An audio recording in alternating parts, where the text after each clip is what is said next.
ನಮ್ಮ ಈ ಎಲ್ಲ ಪ್ರಯತ್ನಗಳಲ್ಲಿ ಅಂದ್ರೆ ಇದರ ಹಿಂದೆ ಹಲವು ಪ್ರಯತ್ನಗಳನ್ನು ಮಾಡಿದ ಬಗ್ಗೆ ಅವರು ನಮಗೆ ವಿವರಣೆ ಕೊಟ್ಟಿದ್ದಾರೆ ಇಂದಿನ ದಿನಗಳಲ್ಲಿ. ಆ ನಮ್ಮ ಕೆಲವುದೆಲ್ಲ ನಾವು ಪ್ರಯತ್ನ ಮಾಡಿದ್ದೇವೆ, ಏನು ನಮ್ರತೆಯಿಂದ ಇರ್ಲಿಕ್ಕೆ ಅಥವಾ ಏನು ನಮ್ಮನ್ನೇ ನಾವು ತಿದ್ದುಕೊಳ್ಳಿಕ್ಕೆ ಸರಿಪಡಿಸಿಕೊಳ್ಳಿಕ್ಕೆ ಬೇಕಾದಷ್ಟು ಪ್ರಯತ್ನಗಳು, ಒಂದು ಒಳ್ಳೆ ಸದುದ್ದೇಶ ನಮ್ಮಲ್ಲಿ ಇದ್ದಿತ್ತು, ಇಲ್ಲಂದು ಹೇಳಿಕ್ಕೆ ಆಗುದಿಲ್ಲ. ಆದ್ರೆ ಅಲ್ಲಿ ಸಮಸ್ಯೆ ನನ್ನದು ಏನಾಗಿತ್ತೆ ಅಂದ್ರೆ, ಅವ್ರು ಹೇಳ್ತಾರೆ ನಮ್ಮಲ್ಲಿ ನಮ್ರತೆ ಇಲ್ಲದೆ ಇರುವುದರಿಂದ ಅವು ನಮ್ಮ ಅಂಗವಿಕಲರನ್ನಾಗಿಸುವ ಮಟ್ಟಿನ ಆತಂಕವೇ ತಂದಿದೆ. ಯಾವುದೇ ಒಂದು ನಾನೀಗ ಮಾನವ ಮನುಷ್ಯ, ನಾವು ಮನುಷ್ಯರೇ, ಕೈಕಾಲು ಎಲ್ಲ ತೆಗೆದಿದ್ರೆ ನಾವು ಮನುಷ್ಯರಾಗಿ ಇರ್ಲಿಕ್ಕೆ, ನಡೀಲಿಕ್ಕೆ, ಕೆಲಸ ಮಾಡ್ಲಿಕ್ಕೆ ಆಗ್ತದೆ. ಒಂದು ವೇಳೆ ನನ್ನಲ್ಲಿ ಅಂಗವಿಕಲ ಏನಾಗ್ತದೆ, ಇಲ್ಲಿ ನನಗೆ ನನ್ನ ದೈಹಿಕ ಸಮಸ್ಯೆ ಅಂಗವಿಕಲತೆ ಇದ್ದರೆ ಅದು ನನಗೆ ಜೀವನ ನನ್ನ ದೇವನ ಸೃಷ್ಟಿಯಿಂದ ಇರ್ಲಿಕ್ಕೆ ಆಗುದಿಲ್ಲ, ಸರಿಯಾಗಿ ಯಾವುದೇ ಕೆಲಸವನ್ನು ಮಾಡ್ಲಿಕ್ಕೆ ಆಗುದಿಲ್ಲ, ಕಷ್ಟ ಆಗ್ತದೆ. ಅಂದ್ರೆ ಇಲ್ಲಿ ಅವ್ರು ಏನೇಂತ ಹೇಳಿಕೆ ಬಯಸ್ತಾರೆ ಅಂತ ಹೇಳಿದ್ರೆ, ನಾವು ಒಳ್ಳೆದಾಗಬೇಕು, ನಮ್ಮಲ್ಲಿ ವಿನಮ್ರತೆ ಇರಬೇಕೆಂಬ ವಿಚಾರಗಳು ಇದ್ರೂ ಕೂಡ ನಮ್ರತೆ ಇಲ್ದಿದ್ರೆ ಏನಾಗ್ತದೆ, ಅದು ಒಂದು ಮಟ್ಟದ ಅಂಗವಿಕಲತೆ, ನನಗೆ ಅಂಗವಿಕಲತೆ ಮಟ್ಟಿನ ಆತಂಕವೇ ತುಂಬಿತಂತ ಹೇಳ್ತಾರೆ. ವ್ಯಕ್ತಿತ್ವ ರೂಪಿಸುವ ಮೌಲ್ಯಗಳಿಗೆ ಹಾಗೂ ಆಧ್ಯಾತ್ಮಿಕ ಮೌಲ್ಯಗಳಿಗೆ ಪ್ರಥಮ ಸ್ಥಾನ ನೀಡಬೇಕು ಎನ್ನುವ ದೃಷ್ಟಿಕೋನ ನಮ್ಮಲ್ಲಿ ಇಲ್ಲದೆ ಹೋಯಿತು. ನೋಡಿ, ಆ ಆಧ್ಯಾತ್ಮಿಕ ಮೌಲ್ಯಗಳಿಗೆ ನಾವು ಮಹತ್ವ ಕೊಡ್ಲೇ ಇಲ್ಲ, ಪ್ರಥಮ ಸ್ಥಾನ ಕೊಡ್ಲೇ ಇಲ್ಲ. ಅಥವಾ ನಮ್ಮ ವ್ಯಕ್ತಿತ್ವ ರೂಪಿಸುವ ಮೌಲ್ಯಗಳಿಗೆ ನಾವು ಆದ್ಯತೆ ನೀಡಲಿಲ್ಲ. ಆ ದೃಷ್ಟಿಕೋನ ನಮ್ಮಲ್ಲಿ ಇಲ್ಲದೆ ಹೋಯಿತು. ನಮ್ಮ ದೃಷ್ಟಿಕೋನ ಅಥವಾ ನನ್ನ ಒಬ್ಬ ಮಧ್ಯರೋಗಿಯಾಗುವ ದೃಷ್ಟಿಕೋನ ಅಥವಾ ನನ್ನ ಉದ್ದೇಶ ಲೌಕಿಕ ತೃಪ್ತಿಯಷ್ಟೇ ಆಗಿತ್ತು. ಅಂದ್ರೆ ನಮ್ಗೆ ತಿಳಿದಿದೆ, ದೇವರು ನಮಗೆ ಹುಟ್ಟುವಾಗಲೇ 3 ಹುಟ್ಟು ಗುಣಗಳನ್ನು ಕೊಟ್ಟಿದ್ದಾರೆ. ಆ ಹುಟ್ಟು ಗುಣಗಳನ್ನು ತೃಪ್ತಿಪಡಿಸುವುದೇ ಜೀವನದ ಉದ್ದೇಶ ಅಲ್ಲ ಬಂಧುಗಳೇ. ಏನು ನನಗೆ ಬೇಕಾಗುವಷ್ಟು ಒಂದು ಏನ್ ಹೇಳ್ತಾರೆ ಭದ್ರತೆ ಇರಬಹುದು, ಸಾಮಾಜಿಕ ಭದ್ರತೆ, ಅಥವಾ ನನಗೆ ಬೇಕಾಗುವ ಭದ್ರತೆ, ಸಂತಾನೋತ್ಪತ್ತಿ ಮಾಡೋದು, ನನ್ನ ಕೆಲವು ಆಶಯ ಆಕಾಂಕ್ಷೆಗಳನ್ನು ಪೂರೈಸಿಕೊಳ್ಳಿ. ಇದು ದೇವರು ಕೆಲವು ನಮಗೆ ಹುಟ್ಟುವಾಗಲೇ ಕೆಲವು ಹುಟ್ಟು ಗುಣಗಳು ಹಾಕಿದ್ದಾರೆ. ಬೇಸಿಕ್ ಇನ್ಸ್ಟಿಂಕ್ಟ್ ಅಂತ ಹೇಳ್ತೇವೆ. ಹುಟ್ಟು ಗುಣಗಳು ಹುಟ್ಟುವಾಗಲೇ ಇದ್ದಿತ್ತು. ಅದು ಹುಟ್ಟು ಗುಣಗಳು ಇರುವುದು ತಪ್ಪಲ್ಲ. ಈಗ ನಾವು ನಮ್ಗೆ ಬೇಕಾದಷ್ಟು ಆಹಾರ ಸೇವಿಸುವುದು ತಪ್ಪಲ್ಲ.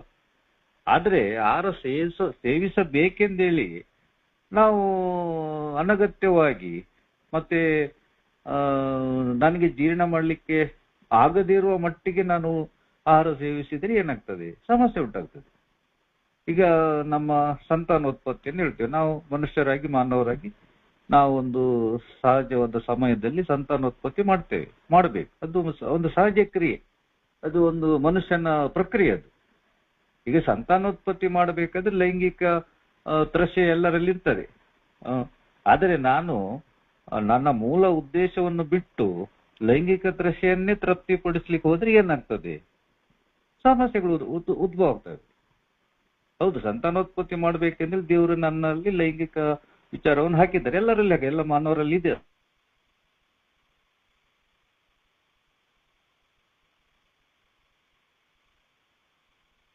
ಸಂತಾನೋತ್ಪತ್ತಿ ಮಾಡ್ಲಿಕ್ಕೆ ದೇವರು ಒಂದು ಉಪಕರಣವಾಗಿ ಉಪಯೋಗಿಸುತ್ತಾನೆ. ಇಲ್ಲಿ ನೋಡಿ, ಅಲ್ಲಿ ಆ ಲೈಂಗಿಕತೆ ಉದ್ದೇಶವೇನು. ಆದ್ರೆ ಇವತ್ತು ಲೈಂಗಿಕತೆ ನನ್ನಲ್ಲಿ ಏನಾಗಿದೆ, ನಮ್ಮ ಮಧ್ಯ ರೋಗಿಗಳಿಗೆ ಯಾವ ಹಂತಕ್ಕೆ ಹೋಗಿ ತಲುಪಿದೆ, ಅದರಿಂದ ನಾವು ಏನೆಲ್ಲ ಅನಾಹುತ ಮಾಡ್ಕೊಂಡಿದ್ದೇವೆ, ಎಷ್ಟು ತೊಂದರೆಗೊಳಪಟ್ಟಿದ್ದೇವೆ, ಯಾರಿಗೆಲ್ಲ ಯಾವ್ಯಾವ ರೀತಿಯಲ್ಲಿ ನಾವು ಹಿಂಸೆ ಕೊಡ್ತೇವೆ, ಯಾವ ರೀತಿಯಲ್ಲಿ ತೊಂದರೆ ಕೊಟ್ಟಿದ್ದೇನೆ ನೋಡಿ.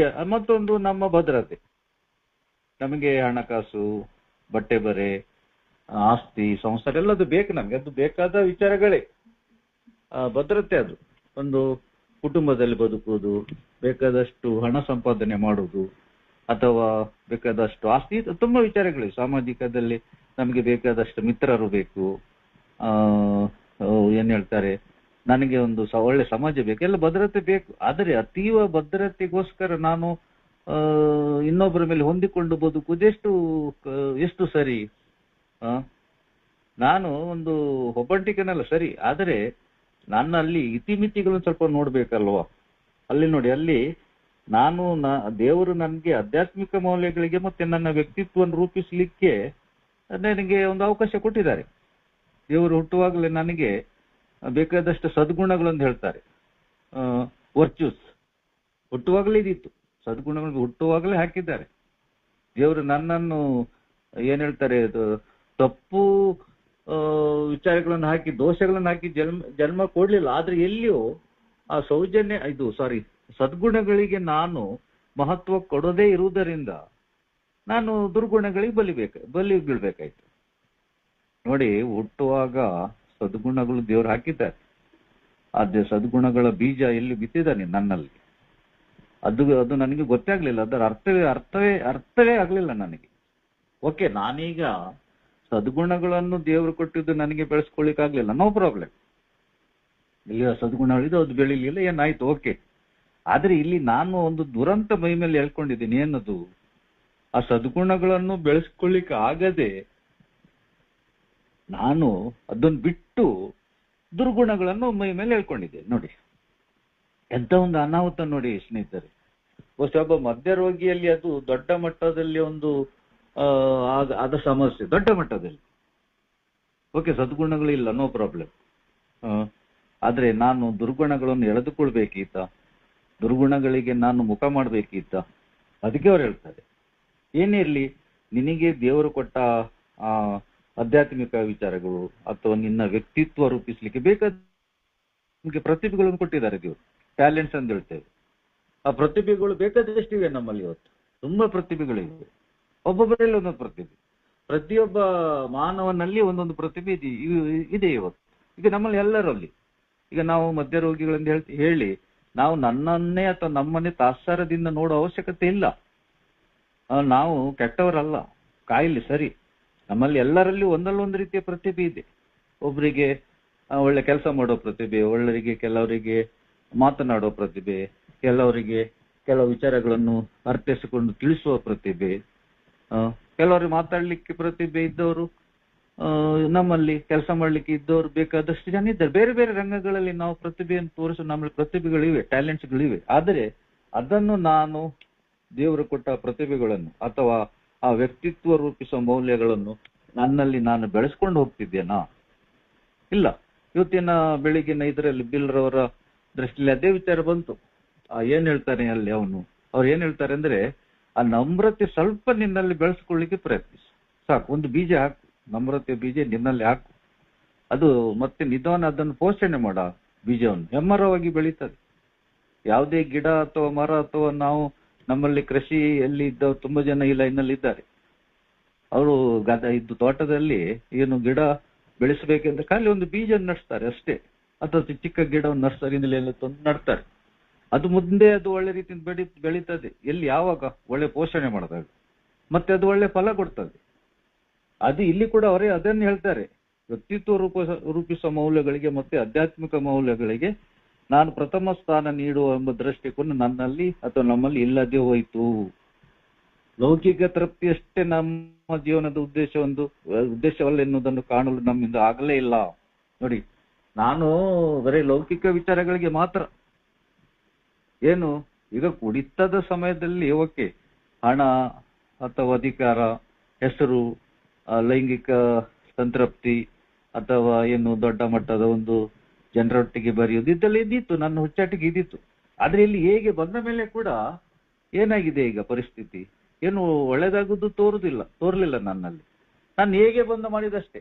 ಆರಂಭದ ದಿನಗಳಲ್ಲಿ ಕುಡಿತದ ಕುಡಿತದಿಂದ ದೂರ ನಿಂತ ತಕ್ಷಣ ಇಲ್ಲಿ ಅವ್ರು ಹೇಳ್ತಾರೆ ಆಧ್ಯಾತ್ಮಿಕ ವಿಚಾರಗಳಿಗೆ ಪ್ರಾಶಸ್ತ್ಯ ಕೊಡಿ ಅಂತೇಳಿ, ಅದ್ರ ಕೊಡ್ಲಿಲ್ಲ. ಪುನಃ ನಾನು ಅದೇ ಹಿಂದೆ ಮಾಡಿದ ತಪ್ಪೆ, ಅದೇ ಲೌಕಿಕ ಅಥವಾ ಭೌತಿಕ ವಿಚಾರಗಳಿಗೆ ಮಹತ್ವ ಕೊಡ್ಲಿಕ್ಕೆ ಹೋಗಿದ್ದು. ಇಲ್ಲಿ ಸ್ವಲ್ಪ ಕುಡಿತ ಎಲ್ಲ ದೂರ ಹೋದ ಮೇಲೆ, ಕೈ ಕೆಲ ಸ್ವಲ್ಪ ಬಲ ಬಂದ ಮೇಲೆ, ಏನು ಸ್ವಲ್ಪ ಮನೆಯಲ್ಲಿ ಸ್ವಲ್ಪ ಎಲ್ಲರೂ ಮಾತನಾಡ್ಲಿಕ್ಕೆ ಅಲ್ಲಿ ಎಲ್ಲ ಹೋಗಿ ಸ್ವಲ್ಪ ಗೌರವ ಸಿಕ್ಕಿದ ತಕ್ಷಣ ಮನಸ್ಸಿಗೆ ಬಂದಿದೆಯೇನು, ಇನ್ನು ಸಂಪಾದನೆ ಮಾಡಬೇಕು, ದುಡಿಬೇಕು. ಈಗ ಬೇಕು, ಸಂಪಾದನೆ ಮಾಡಬೇಕು, ಅದು ಸರಿ. ಆದರೆ ಆದ್ಯತೆ ಯಾವುದಕ್ಕೆ ನೀಡಬೇಕು? ಆದ್ಯತೆ ಯಾವುದಕ್ಕೆ ನೀಡಬೇಕು? ನಾನು ಯಾವುದಕ್ಕೆ ಆದ್ಯತೆ ನೀಡಬೇಕಿದ್ದಿತ್ತು, ಯಾವುದಕ್ಕೆ ಆದ್ಯತೆ ನೀಡ್ತಿದ್ದೇನೆ? ನಾನು ಬರೀ ಆ ಭೌತಿಕ ವಿಚಾರ ಅಂದ್ರೆ ಮೆಟೀರಿಯಲ್ ಥಿಂಗ್ಸ್, ಹಣ ಇರಬಹುದು, ಹೆಸರು ಇರಬಹುದು, ನನ್ನ ದೈಹಿಕ ಒಂದು ಜೀವ ಬೆಳೆಸೋದಾಗ್ಲಿ, ಇಂಥದಕ್ಕೆಲ್ಲ ಪ್ರಾಶಸ್ತ್ಯ. ಆದ್ರೆ ನಾನು ಆಧ್ಯಾತ್ಮಿಕ ವಿಚಾರಗಳಿಗೆ ಪ್ರಾಶಸ್ತ್ಯ ಏಕೆ ಕೊಡುವುದಿಲ್ಲ? ನಾನು ಭೌತಿಕ ವಿಚಾರಗಳಿಗೆ ಬೆನ್ನು ಹಾಕಿದ್ದರಿಂದ ನನಗೆ ಆಧ್ಯಾತ್ಮಿಕ ವಿಚಾರಗಳ ಅರ್ಥವೇ ಆಗ್ಲಿಲ್ಲ. ಅದು ಇಲ್ಲಿ ಹೇಳ್ತಾನೆ, ಅವನು ನೆನಪಿಸ್ತಾನೆ, ಆಧ್ಯಾತ್ಮಿಕ ವಿಚಾರಗಳಿಗೆ ಮುಖ ಮಾಡು. ನಿನಗೆ ನಿನ್ನ ಭೌತಿಕ ವಿಚಾರಗಳ ಬಗ್ಗೆ ನೀನು ಚಿಂತೆ ಮಾಡಬೇಡ. ಚಿಂತೆ ಮಾಡಿದ್ರಿಂದ ಮತ್ತೆ ಅದರ ಹಿಂದೆ ಹೋಗಿದ್ರಿಂದ ಇವತ್ತು ಏನಾಗಿದೆ, ಎಂತ ಒಂದು ಕಠಿಣ ಪರಿಸ್ಥಿತಿ ಹೋಗಿ ನೀನು ತಲುಪಿದಿ. ಮತ್ತೆ ಅವರೊಂದು ಹೇಳ್ತಾರೆ, ನಮ್ಮ ಇನ್ನೊಂದು ಗುಣ ವಿಶೇಷತೆ ಏನೆಂದರೆ ನಾವು ನಮ್ಮ ಉದ್ದೇಶಗಳನ್ನು ಹಾಗೂ ಅವುಗಳನ್ನು ದೊರಕಿಸಿಕೊಳ್ಳಲು ಬೇಕಾದ ದಾರಿಗಳನ್ನು ಸಂಪೂರ್ಣವಾಗಿ ದಿಕ್ಕಡಿಸಿದೆವು. ನಾವು ಮಾನವರಾಗಿ ಜೀವಿಸಲು ಮತ್ತೆ ಕೆಲಸ ಮಾಡಲು ನಮ್ಮ ಆಸೆ, ಅಭಿಲಾಷೆ, ತೃಪ್ತಿ ಒಂದು ದಾರಿ ಅನ್ನೋದು ತಿಳಿದುಕೊಳ್ಳದೆ ಆ ತೃಪ್ತಿಗಳೇ ಜೀವನದ ಒಂದು ಅಂತಿಮ ಉದ್ದೇಶ ಎನ್ನುವುದು ತಪ್ಪು ತಿಳುವಳಿಕೆಯನ್ನು ಉಳಿಸಿಕೊಂಡು ಅದೇನು ಪುನಃ ಅದನ್ನೇ ಅವರೇ ರಿಪೀಟ್ ಮಾಡ್ತಾರೆ. ಏನು ನಮ್ಮ ಈ ತೃಪ್ತಿಗಳೇ ಜೀವನದ ಒಂದು ಅಂತಿಮ ಉದ್ದೇಶ ಎನ್ನುವುದು ಒಂದು ತಪ್ಪು ತಿಳುವಳಿಕೆ. ನಮ್ಮ ಜೀವನದ ಅಂತಿಮ ಉದ್ದೇಶ ಅಥವಾ ನಮ್ಮ ಜೀವನದ ಗುರಿ ಏನು? ಯಾವ ಗುರಿಯಿಂದ ನಾವು ಬದುಕಬೇಕಿತ್ತು? ಅದೇ ಅಲ್ವಾ ನಮ್ಮ ಅಮಲತನ ಅಂದ್ರೆ. ಅದೇ ನಮ್ಮ ಏನ್ ಹೇಳ್ತಾರೆ, ನಮ್ಮಲ್ಲಿ ಇರುವ ಅದು ಸದ್ಗುಣಗಳನ್ನು ಬಿಟ್ಟು ನಾವು ದುರ್ಗುಣಗಳಿಗೆ ಮಹತ್ವ ಕೊಟ್ಟಿದ್ದೇವೆ. ಒಳ್ಳೆಯ ವಿಚಾರಗಳನ್ನು ಬಿಟ್ಟು ದೋಷಗಳಿಗೆ ನಾನು ಮಹತ್ವ ಕೊಟ್ಟಿದ್ದೇನೆ. ಆದರೆ ಇದು ನನ್ನ ತಪ್ಪು ತಿಳುವಳಿಕೆ. ಕೇವಲ ಬರೀ ಹಣ, ಅಧಿಕಾರ, ಹೆಸರು, ದೈಹಿಕ ಬಲ, ದೊಡ್ಡ ಇದು ಏನ್ ಹೇಳ್ತೇವೆ ಭದ್ರತೆ ಹೆಸರಲ್ಲಿ ನಾವು ಬೇಕಾದಷ್ಟು ಅನಾಚಾರ ಮಾಡ್ಕೊಂಡಿದ್ದೇವೆ. ಭೌತಿಕ ವಿಚಾರಗಳ ಬಗ್ಗೆ ಆಸ್ತಿ ಮಾಡಬೇಕು, ಮನೆ ಮಾಡಬೇಕು, ನೀನು ಮಾಡೋದ್ರ ಬಗ್ಗೆ ಏನ್ ತಪ್ಪೆಂದು ಹೇಳಲಿಕ್ಕೆ ಆಗೋದಿಲ್ಲ. ಅದು ಬೇಕು, ಮನಸ್ಸು ಅದೆಲ್ಲ ಬೇಕು. ಭದ್ರತೆ ಎಲ್ಲರಿಗೂ ಬೇಕು, ಹಣ ಎಲ್ಲರಿಗೂ ಬೇಕು, ಹೆಸರು ಎಲ್ಲರಿಗೂ ಬೇಕು. ಆದ್ರೆ ಯಾವ ಮಟ್ಟದಲ್ಲಿ ಇರಬೇಕದು, ಯಾವ ಮಟ್ಟಕ್ಕೆ ಇರಬೇಕದು, ಅದು ನೆನಪು ಮಾಡ್ಕೊ ನೀನು. ಅದಕ್ಕೋಸ್ಕರ ನೀನು ಬದುಕಲ್ಲ, ನಿನಗೆ ಬದುಕುಗೋಸ್ಕರ ಅದು ಇರು, ನೆನ್ಪಿಟ್ಕೊಡು. ನಿನಗೆ ಇವತ್ತು ಈ ಪ್ರಪಂಚದಲ್ಲಿ ಒಂದು ಒಳ್ಳೆ ಬದುಕು ಬೇಕು, ಇದೆಲ್ಲ ವಿಚಾರಗಳು ಬೇಕು, ಸಹಜ, ಬೇಕೇ ಬೇಕು. ನನಗೂ ಬೇಕು, ನಾನು ಊಟ ಮಾಡ್ಬೇಕು, ಬದುಕು ಬೇಕು, ಮನೆ ಬೇಕು, ಹಣ ಬೇಕು, ಎಲ್ಲದೂ ಸರಿ. ಅದರ ಉದ್ದೇಶ ಏನು? ಆಧ್ಯಾತ್ಮಿಕ ವಿಚಾರಗಳಿಗೆ ನಾನು ಇವತ್ತು ಪ್ರಾಶಸ್ತ್ಯ ಕೊಡ್ತೇನ, ನಾನು ಭೌತಿಕ ವಿಚಾರಗಳಿಗೆ ಪ್ರಾಶಸ್ತ್ಯ ಕೊಡ್ತೇನ? ಓಕೆ, ಮುಂದುವರ್ಸಿ. ನೆಕ್ಸ್ಟ್ ಇದು. Thank you sir. ಉತ್ತಮ ಗುಣನಡತೆಯು ಅಪೇಕ್ಷಿತವೆನ್ನುವುದನ್ನು ನಮ್ಮಲ್ಲಿ ಹೆಚ್ಚಿನವರು ಒಪ್ಪಿದರು. ಒಳ್ಳೆಯ ಗುಣನಡತೆಯು ಆತ್ಮತೃಪ್ತಿಯು ದಾರಿಯಲ್ಲಿ ಸಾಗಲಿಕ್ಕೆ ಮಾತ್ರ ಅವಶ್ಯಕವಾದದ್ದು ಎಂದುಕೊಂಡೆವು. ಪ್ರಾಮಾಣಿಕತನದ ಮತ್ತು ನೈತಿಕತೆಯು ಸರಿಯಾದ ತೋರ್ಪಡಿಕೆಯಿಂದ ನಮಗೆ ಬೇಕಾದದ್ದನ್ನು ಹೆಚ್ಚು ಸುಲಭವಾಗಿ ದೊರಕಿಸಿಕೊಳ್ಳಬಹುದು ಎಂದುಕೊಂಡೆವು. ಗುಣನಡತೆ ಮತ್ತು ಆರಾಮದ ನಡುವೆ ನಾವು ಆರಿಸಿಕೊಳ್ಳಬೇಕಾದ ಪ್ರೇಮಮಯ ಒದಗಿದಾಗ ಗುಣನಡತೆಯನ್ನು ಆರಿಸುವ ಅಗತ್ಯವು ಸಂತೋಷದ ಹಿಂದೆ ಓಡುವ ನಮ್ಮ ಓಟದಲ್ಲಿ ಕರಗಿ ಹೋಗುತ್ತದೆ. ನಮ್ಮ ಸ್ವಭಾವಜನ್ಯ ಅವಶ್ಯಕತೆಗಳು ಪೂರೈಸದೇ ಇದ್ದರೂ ಗುಣನಡತೆಯನ್ನು ಬೆಳೆಸಿಕೊಳ್ಳುವುದು ಅವಶ್ಯಕವೆಂದು ನಮಗೆ ಕಾಣಿಸುವುದಿಲ್ಲ. ಮನುಷ್ಯನಲ್ಲಿ ಮತ್ತು ದೇವರಲ್ಲಿ ಪ್ರಾಮಾಣಿಕತೆ, ಸಹನೆ ಮತ್ತು ನಿಜವಾದ ಪ್ರೀತಿಯೇ ನಮ್ಮ ದೈನಂದಿನ ಜೀವನದ ಮೂಲ ಉದ್ದೇಶವಾಗಬೇಕೆಂಬುದನ್ನು ನಾವು ಯಾವತ್ತೂ ಯೋಚಿಸೇ ಇಲ್ಲ. ಯಾವುದೇ ಮೌಲ್ಯ ಸಾಕು. Thank you Shankaramurthy. ನೋಡಿ, ಅವ್ರು ಹೇಳ್ತಾರೆ, ಉತ್ತಮ ಗುಣನಡತೆಯು ಅಪೇಕ್ಷಿತವೆನ್ನುವುದನ್ನು ನಮ್ಮಲ್ಲಿ ಹೆಚ್ಚಿನವರು ಒಪ್ಪಿದರು. ಒಳ್ಳೆಯ ಗುಣನಡತೆಯು ಆತ್ಮತೃಪ್ತಿಯ ದಾರಿಯಲ್ಲಿ ಸಾಗಲಿಕ್ಕೆ ಮಾತ್ರ ಅವಶ್ಯಕವಾದದ್ದೆಂದು ಎಂದುಕೊಂಡೆವು. ನೋಡಿ, ಈಗ ನಮ್ಮಲ್ಲಿ ನಾವು ಒಳ್ಳೆಯವರಾಗಿ ಬದುಕಬೇಕು, ನಮ್ಮಲ್ಲಿ ಒಳ್ಳೆ ಗುಣನಡತೆಗಳಲ್ಲಿ ಇರಬೇಕಂದ್ರೆ ಒಂದು ಸಾಮಾನ್ಯ ಚಿಂತೆ ಎಲ್ಲರಲ್ಲಿ ಇರ್ತದೆ. ಮಧ್ಯ ರೋಗಿಗಳಲ್ಲಿ ಕೂಡ ಇರ್ತದೆ, ಮಧ್ಯ ರೋಗಿಗಳಲ್ಲಿ ಇಲ್ಲದಿದ್ದವರಿಗೆ ಕೂಡ ಅದರಲ್ಲಿ ಇರ್ತದೆ, ಅವರಿಗಿರ್ತದೆ. ನಮ್ಮಲ್ಲಿ ಆ ಒಳ್ಳೆ ಗುಣನಡತೆಯು ಅಪೇಕ್ಷಿತವನ್ನು ನಮ್ಮಲ್ಲಿ ಹೆಚ್ಚಿನ ಒಪ್ಪಿದರು. ಒಳ್ಳೆಯ ಗುಣನಡತೆಯು ಆತ್ಮತೃಪ್ತಿಯ ದಾರಿಯಲ್ಲಿ ಸಾಗಲಿಕ್ಕೆ ಮಾತ್ರ ಅವಶ್ಯಕತೆವಾದದ್ದು ಎಂದುಕೊಂಡೇವೆ. ಅಂದ್ರೆ ಕೇವಲ ನಮ್ಮ ತೃಪ್ತಿಗೋಸ್ಕರ, ಆತ್ಮತೃಪ್ತಿಗೋಸ್ಕರ. ಅಂದ್ರೆ ಸ್ವಲ್ಪ ಸಮಾಧಾನದಿಂದ ಇರ್ಲಿಕ್ಕೆ ಮಾತ್ರ. ಅದು ನಮ್ಮ ಹಾಗಲ್ಲ ಅಂತ ಅವ್ರು ಹೇಳ್ತಾರೆ ಪ್ರಾಮಾಣಿಕತನದ ಮತ್ತು ನೈತಿಕತೆಯ ಸರಿಯಾದ ತೋರ್ಪಡಿಕೆಯಿಂದ ನಮಗೆ ಬೇಕಾದದ್ದು ನಾವು ಹೆಚ್ಚು ಸುಲಭವಾಗಿ ದೊರಕಿಸಿಕೊಳ್ಳಬಹುದು ಎಂದು ಎಂದುಕೊಂಡೆವು. ಗುಣನಡತೆ ಮತ್ತು ಆರಾಮದ ನಡುವೆ ನಾವು ಆರಿಸಿಕೊಳ್ಳಬೇಕಾದ ಪ್ರಮೇಯ ಬಂದಾಗ ಗುಣನಡತೆಯನ್ನು ಆರಿಸುವ ಅಗತ್ಯವು ಸಂತೋಷದ ಹಿಂದೆ ಓಡೋ ನಮ್ಮ ಓಟದಲ್ಲಿ ಕರಗಿ ಹೋಗ್ತದೆ. ನೋಡಿ, ಅದರ ಅರ್ಥ ಇಷ್ಟು ಏನೆಂದು ಹೇಳಿದ್ರೆ, ನಮ್ಮಲ್ಲಿ ಒಳ್ಳೆ ಗುಣನಡತೆಯು ಬೇಕು ಒಂದು ತೋರ್ಪಡೆಗೋಸ್ಕರ, ಅಂದ್ರೆ ಎಲ್ಲಿಯೂ ನಮ್ಮ ಆತ್ಮತೃಪ್ತಿಗೋಸ್ಕರ ಕೂಡ ಇರ್ಬೋದು, ಇಲ್ಲ ಅಂತ ಹೇಳುವುದಿಲ್ಲ. ಆದ್ರೆ ನಮ್ಮ ಈ ಗುಣನಡತೆ ಮತ್ತೆ ನಮ್ಮ ಆರಾಮ, ಕಂಫರ್ಟೇಬಲ್ ಲೈಫ್, ನಾವು ಆಶಿಸಿದ್ದು ಏನು, ನಾನು ಕಂಫರ್ಟ್ ಆರಾಮಾಗಿರ್ಬೇಕು, ಏನೋ ಇರಬಾರ್ದು, ತೊಂದರೆ ಇರಬಾರ್ದು. ಒಳ್ಳೆಯ ಒಂದು ಮನೆ, ಸುಖ, ಸಂಪತ್ತು, ಮತ್ತೆ ದೌಲತ್ತು, ಮತ್ತೆ ಏನು ಹೇಳ್ತಾರೆ ಆರಾಮ ಜೀವನ. ಆದ್ರೆ ಈ ಆರಾಮ ಮತ್ತೆ ಗುಣನಡತೆಯ ಈ ಓಡಾಟ ಇದರಲ್ಲಿ ವಿಚಾರಗಳಲ್ಲಿ ಗುಣನಡತೆ ಆರಿಸುವ ಅಗತ್ಯ ಬಂದಾಗ ಸಂತೋಷದ ಹಿಂದೆ ಓಡುವ ಓಟದಲ್ಲಿ ನಮ್ದು ಇದು ಗುಣನಡತೆ ಕರಗಿ ಹೋಗ್ತದೆ. ನೋಡಿ, ನಾವು ಮನುಷ್ಯನು ಮಾನವನಾಗಿ ಆಶಿಸುವುದೇನು ಆರಾಮ ಜೀವನ, ಆರಾಮಾಗಿರ್ಬೇಕಪ್ಪ. ಎಲ್ಲರಿಗೂ ಒಂದು ಇದು, ಅದು ಆರಾಮವಾಗಿರ್ಬೇಕೆಂದು ಬಯಸುವುದು ತಪ್ಪಲ್ಲ, ಆರಾಮಾಗಿ ಕಂಫರ್ಟಬಲ್ ಲೈಫ್ ಬದುಕಬೇಕು. ಆದರೆ ಆ ಆರಾಮ ಜೀವನ ನಡೆಸುಗೋಸ್ಕರ ನನ್ನಲ್ಲಿರುವ ಈ ಗುಣನಡತೆಗಳನ್ನು ನಾನು ಬಿಟ್ಟರೆ ಏನಾಗ್ತದೆ? ಅವ್ರು ಹೇಳ್ತಾರೆ, ಆ ಆರಾಮದ ಹಿಂದೆ ನಾನು ಓಡಿದ್ರಿಂದ ಓಡುದು ತಪ್ಪಲ್ಲ, ಇರ್ಲಿ. ಆದರೆ ನಾನು ಓಡುವಾಗ, ಅದರ ಆರಾಮದ ಜೀವನದ ಹಿಂದೆ ಓಡುವಾಗ ನನ್ನ ಗುಣನಡತೆಯನ್ನು ನಾನು ಬಿಟ್ಟರೆ ಏನು ಪ್ರಯೋಜನ? ಸಂತೋಷದ ಹಿಂದೆ ಓಡುವ ನಮ್ಮ ಓಟದಲ್ಲಿ ಕರಗಿ ಹೋಗ್ತದೆ ಅಂತ ಹೇಳ್ತಾರೆ. ನಾನು ಇವತ್ತು ಸಂತೋಷದಿಂದ ಅಥವಾ ಆರಾಮದಿಂದ ಬೇಕೆಂದು ಹೇಳುದು ಬಯಕೆ ತಪ್ಪಲ್ಲ. ಆದ್ರೆ ಅದು ಬಯಕೆ ಹಿಂದೆ ನಾನು ಓಡುವಾಗ, ಆ ಆರಾಮದ ಜೀವನದ ಬೆನ್ನಿಟ್ಟುಕೊಂಡು ಓಡುವಾಗ ನಾನು ನನ್ನ ಗುಣನಡತೆಗಳನ್ನು ಬಿಟ್ಟರೆ ಏನ್ ಪ್ರಯೋಜನ?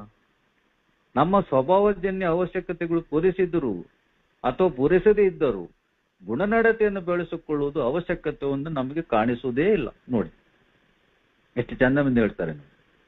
ನಮ್ಮ ಕೆಲವು ಸ್ವಭಾವಜನ್ಯ ಅವಶ್ಯಕತೆಗಳು ಅಂದ್ರೆ ನಾವೀಗ ಹೇಳಿದೆ, ಹುಟ್ಟು ಗುಣಗಳು ದೇವರು ನಮ್ಮಲ್ಲಿ ಹಾಕಿದ್ದು. ಅದರ ಒಂದು ತ್ರಸೆ ಇರ್ತದೆ, ಆಸೆ ಇರ್ತದೆ, ತುಂಬಾ ಊಟ ಮಾಡಬೇಕು, ದೊಡ್ಡ ಮಟ್ಟದಲ್ಲಿ ಊಟ ಮಾಡಬೇಕು, ಲೈಂಗಿಕ ತ್ರಸೆ ಅಥವಾ ಭದ್ರತೆ. ಇದರ ಹಿಂದೆ ಅವು ಕೆಲವು ಸ್ವಭಾವವಾಗಿ ದೇವರು ಕೊಟ್ಟ ವಿಚಾರಗಳು, ಅವು ಪೂರೈಸಿದ್ರು ಅಥವಾ ಪೂರೈಸದಿದ್ದರು ಗುಣನಡತೆ, ಒಳ್ಳೆ ಗುಣನಡತೆ ಬೆಳೆಸಿಕೊಳ್ಳುವುದು ಅವಶ್ಯಕತೆಯನ್ನು ನಮ್ಗೆ ಕಾಣುವುದಿಲ್ಲ. ನನ್ನಂತ ಮಧ್ಯರೋಗಿಯ ದೃಷ್ಟಿಕೋನ ಅಥವಾ ಏನ್ ಹೇಳ್ತಾರೆ ಒಂದು ಗುರಿ, ಅದು ಯಾವುದು? ಆರಾಮಾಗಿರ್ಬೇಕು, ಕಂಫರ್ಟ್ ಆಗಿರ್ಬೇಕು.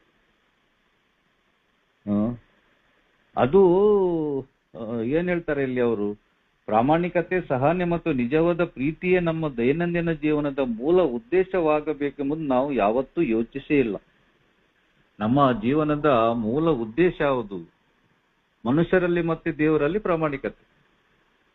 ನಾನು ಈ ಆರಾಮದ ಓಡಾಟದಲ್ಲಿ ನಾನು ಓಡುವಾಗ, ಆ ಉದ್ದೇಶ ಇಟ್ಕೊಂಡು ಓಡುವಾಗ ನನಗೆ ನನ್ನ ಪ್ರಾಮಾಣಿಕತೆ ಎಲ್ಲಿದೆ? ನನ್ನಲ್ಲಿ ಇದೆಯಾ? ನಾನು ಹಣಗೋಸ್ಕರ ಏನು ಮಾಡ್ಲಿಕ್ಕೆ ಕೂಡ ಸಿದ್ಧನಿದ್ದೆ, ಹಣ ಗಳಿಸಬೇಕಷ್ಟೇ, ತುಂಬಾ ಹಣ ಆಗ್ಬೇಕು. ಪ್ರಾಮಾಣಿಕತೆ ಎಲ್ಲ ಮತ್ತೆ ನೋಡುವ, ಅದು ಸರಿಯಾ? ನಾನು ಇತರರಲ್ಲಿ ನಾನು ಪ್ರಾಮಾಣಿಕನಾಗಿದ್ದೇನಾ? ಅಥವಾ ನನ್ನ ಈ ಕೆಲವು ಈ ಲೈಂಗಿಕ ವಿಚಾರಗಳನ್ನು ತೃಪ್ತಿಗೊಳಿಸೋಗೋಸ್ಕರ ಯಾವ ದಾರಿಯನ್ನು ಕೂಡ ಇಟ್ಕೊಂಡು ಹೋಗ್ಲಿಲ್ವ? ಮನೆಯಲ್ಲಿ ನನ್ನ ಹೆಂಡತಿದ್ದಾಳೆ, ನಾನು ಯಾರೊಟ್ಟಿಗೆ ಸರಿ ಮಾಡಿ ಬದುಕಬೇಕು, ಯಾರೊಟ್ಟಿಗೆ ನಾನು ಸಲ್ಲಾಪ ಮಾಡಬೇಕು, ಅದು ಬಿಟ್ಟುಕೊಂಡು ಬೇರೆ ಒಂದು ಇದು ವ್ಯವಸ್ಥೆ. ಅದರಿಂದ ನೋಡಿ, ನಾನು ಪ್ರಾಮಾಣಿಕನಾಗಿದ್ದೇನಾ? ಬಿಡಿ, ಈಗ ಅಲ್ಲಿ ಮತ್ತೆ ದೇವರಲ್ಲಿ ನಾನು ಪ್ರಾಮಾಣಿಕನಾಗಿದ್ದೇನೆ. ದೇವರಲ್ಲಿ ಅವ್ರು ಹೇಳ್ತಾರೆ, ದೇವರಲ್ಲಿ ಮತ್ತೆ ಇತರರಲ್ಲಿ ಅಂದ್ರೆ ಮನುಷ್ಯರಲ್ಲಿ ಪ್ರಾಮಾಣಿಕನಾಗಿದ್ದೇನಾ? ಕೇವಲ ನಾನು ನನ್ನ ಜೀವನ ಆರಾಮವಾಗಿರ್ಬೇಕೆಂದೇಳಿ ನನ್ನ ಉದ್ದೇಶವಾಗಿತ್ತು ವಿನ ನಾನು ಪ್ರಾಮಾಣಿಕನಾಗಿರ್ಬೇಕೆಂಬ ಉದ್ದೇಶವೇ ನನ್ನಲ್ಲಿ ಇದ್ದಿತ್ತ? ನನ್ನಲ್ಲಿ ಸಹನೆ ಮತ್ತು ನಿಜವಾದ ಪ್ರೀತಿ ಇದ್ದಿತ್ತ? ಸಹನೆ ಇದ್ದಿದ್ದ ನನ್ನಲ್ಲಿ? ನನಗೆ ಎಲ್ಲಿಯೂ ಆಚೀಚೆ ಆಗ್ಬಾರ್ದು, ಸಹಿಷ್ಣುತೆ ಇದ್ದಿತ್ತ? ನಾನು ಇನ್ನೊಬ್ರಿಗೆ ಸಹಿಸ್ಕೊಂಡು ಹೋಗ್ತಿದ್ದೇನ? ನನ್ನಾಗಿ ಇತರರು, ನನ್ನಾಗಿ ಅವರಲ್ಲಿ ಕೆಲವು ತೊಂದರೆಗಳಿವೆ. ನಾನು ಲೋಪದೋಷದ ವ್ಯಕ್ತಿ, ಹೌದು, ನಾನು ಒಪ್ಕೊಳ್ತೇನೆ. ನನ್ನ ಲೋಪದೋಷವನ್ನು ದೋಷವನ್ನು ಇತರು ಒಪ್ಕೊಳ್ಬೇಕೇನಿಲ್ಲ, ನನ್ನನ್ನು ಅವ್ರು ಸ್ವೀಕಾರ ಮಾಡ್ಬೇಕು. ನಾನು ಎಷ್ಟು ತಪ್ಪು ಮಾಡಿದ್ರು ನನ್ನನ್ನು ಅವರು ಕ್ಷಮಿಸಬೇಕು, ನನ್ನನ್ನು ಅವ್ರು ಸ್ವೀಕರಿಸಬೇಕು. ಆದ್ರೆ ಅದೇ ನಾನು ಇನ್ನೊಬ್ಬರು ತಪ್ಪು ಮಾಡಿದಾಗ, ನನಗೇನಾದ್ರೂ ನೋಯಿಸಿದಾಗ ಅಥವಾ ನನಗೇನಾದ್ರೂ ತೊಂದರೆ ಮಾಡಿದಾಗ ಅದೇ ಮನಸ್ಥಿತಿಯಿಂದ ಅವರನ್ನು ನಾನು ಕ್ಷಮಿಸಲಿಕ್ಕೆ ಸಿದ್ಧನಿದ್ದೇನಾ? ನನ್ನನ್ನೆಲ್ಲರೂ ಒಪ್ಕೊಳ್ಬೇಕು, ನನ್ನನ್ನೆಲ್ಲರೂ ಸಹನೆ ಪ್ರೀತಿ ಕೊಡ್ಬೇಕು. ಎಲ್ಲರೂ ನನ್ನನ್ನು ಏನು ಇವನು ಮಧ್ಯವರೆಗೆ ಏನು ಮಾರೆ ಕುಡಿದ ಬಿಟ್ಟ, ಈಗ ಒಳ್ಳೆದಾದ ಎಲ್ಲ ಚಂದಾಗಿದೆಯಾ ನೀನು, ಎಲ್ಲರೂ ನನಗೆ ಸ್ವೀಕಾರ ಮಾಡಿದ್ರು. ಬಹಳ ಸಂತೋಷ, ಎಷ್ಟು ಸಂತೋಷ ಅಂದ್ರೆ ಇನ್ನೀಗ ನಾನು ಬಹಳ ಒಂದು ಉನ್ನತ ಸ್ಥಿತಿಗೆ ತಲುಪಿ ಬಿಟ್ಟೇನೆ ಅಂತ ಹೇಳಿ. ಆದರೆ ಇನ್ನೊಬ್ರು ಕೂಡ ನನ್ನ ಹಾಗೆಯೇ, ಇನ್ನೊಬ್ಬರಲ್ಲಿ ಕೂಡ ತೊಂದರೆಗಳಿವೆ, ಇನ್ನೊಬ್ಬರಿಗೆ ನಾನು ಸ್ವೀಕಾರ ಮಾಡ್ಲಿಕ್ಕೆ ಸಿದ್ಧನಿದ್ದೇನ? ಆ ಸಹನೆ ನನ್ನಲ್ಲಿ ಇದೀತ? ನಿಜವಾದ ಪ್ರೀತಿಯೇ ನಮ್ಮ ದೈನಂದಿನ ಜೀವನದ ಮೂಲ ಉದ್ದೇಶವಾಗಬೇಕೆಂಬುದು ನಾವು ಯೋಚಿಸಲೇ ಇಲ್ಲ. ನಿಜವಾದ ಪ್ರೀತಿ ಅದೇ ಸಹನೆ ಅಂದ್ರೆ ಅಲ್ಲಿ ಅದೇ ನಿಜವಾದ ಪ್ರೀತಿಯೇ ಬರ್ತದೆ. ನಾನು ನಿಜವಾಗಿ ಇನ್ನೊಬ್ಬರನ್ನು ಪ್ರೀತಿಸ್ತಿದ್ದೇನೆ. ಇಲ್ಲಿ ಇರ್ಬೋದು ನನ್ನ ಮನೆಯಲ್ಲಿ, ನನ್ನ ಮಡದಿಗೆ, ಮಕ್ಕಳಿಗೆ, ತಂದೆ ತಾಯಿಗೆ, ಹೆತ್ತವರಿಗೆ, ಅಥವಾ ನನ್ನ ಒಡ ಹುಟ್ಟಿದವರಿಗೆ, ಅಥವಾ ನನ್ನ ಕೆಲಸದಲ್ಲಿ, ನನ್ನ ವ್ಯವಹಾರದ ಸ್ಥಳದಲ್ಲಿ, ನಾನು ಇರುವ ಜಾಗದಲ್ಲಿ, ನನಗೆ ಒಂದು ಸಮಾಜದಲ್ಲಿ ಇದ್ದೇನೆ, ನೆರೆಮನೆಯವರಿದ್ದಾರೆ, ಅವರಿಗೆ ಅವರೊತ್ತಿಗೆ ಒಂದು ಸಹನೆ, ಪ್ರೀತಿ, ಒಂದು ಪ್ರಾಮಾಣಿಕತೆ, ಅದು ನನ್ನ ಜೀವನದ ಉದ್ದೇಶ ನಾನು ತಿಳಿದುಕೊಳ್ಳಲೇ ಇಲ್ಲ. ನನ್ನನ್ನೆಲ್ಲರೂ ಪ್ರೀತಿಸ್ಬೇಕು, ನನ್ನನ್ನೆಲ್ಲರೂ ನಾನು ಸಹಿಸಿಕೊಂಡು ಹೋಗ್ಬೇಕು.